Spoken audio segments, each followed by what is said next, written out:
Shalom saudara-saudara, hari ini kita memasuki hari ke-29 dalam renungan New Normal. Bacaan firman Tuhan hari ini berbicara mengenai relasi di dalam keluarga Kristen yang terambil dari Kolose 3 ayat 18 sampai Kolose 4 ayat 6.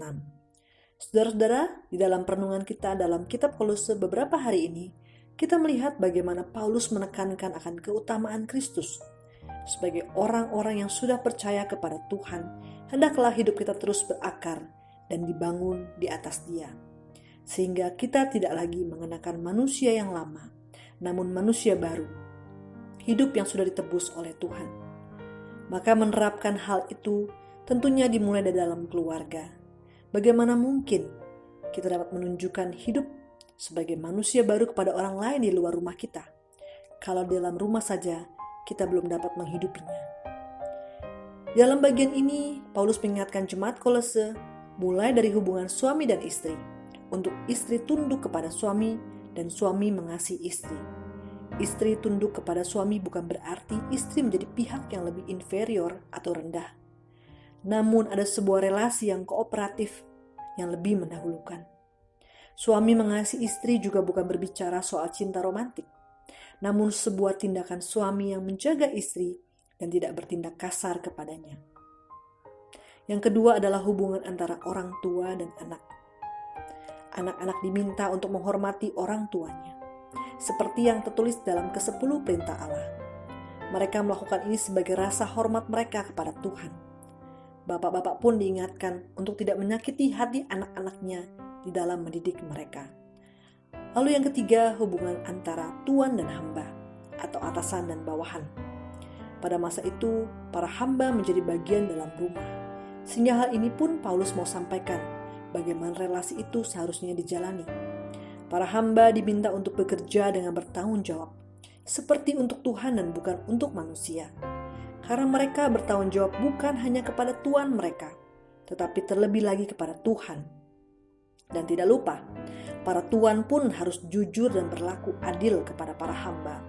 Tidak boleh semena-mena karena sebagai tuan, mereka juga punya tuan, yaitu Tuhan sendiri, di mana mereka harus bertanggung jawab kepadanya. Saudara-saudara, dalam situasi hari ini, menjalani hidup berkeluarga pun mengalami banyak perubahan. Dengan pekerjaan dari kepala keluarga yang mungkin terganggu, ibu yang kewalahan dengan mengurus urusan rumah tangga, plus mengawasi anak-anak yang harus belajar dari rumah, serta juga anak-anak yang kebosanan di rumah sehingga menjadi stres. Menjadi sebuah kondisi yang tidak mudah.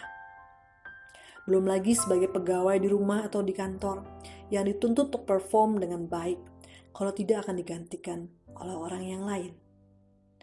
Para tuan rumah, pemilik usaha atau pimpinan di kantor harus memikirkan kelangsungan usaha di tengah krisis. Semua ini menambahkan tekanan-tekanan tersendiri dan membuat kita lupa akan relasi seperti apa yang seharusnya kita miliki sebagai manusia-manusia baru dalam Kristus.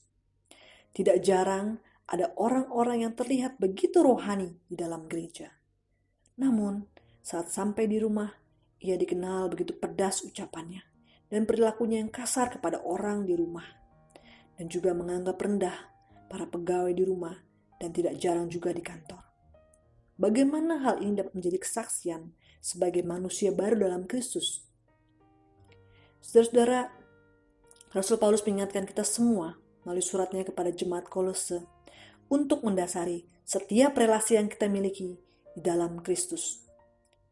Apapun yang kita lakukan, katakan kita melakukannya di dalam nama Tuhan Yesus. Teruslah berdoa dan meminta hikmat, menggunakan setiap waktu yang ada dengan bijak, dan hidup kita senantiasa penuh dengan kasih kepada semua orang, khususnya keluarga kita. Kiranya anggota kita, keluarga kita yang paling dahulu melihat bagaimana hidup kita mencerminkan Kristus. Kiranya Allah dimuliakan dalam relasi kita berkeluarga. Amin.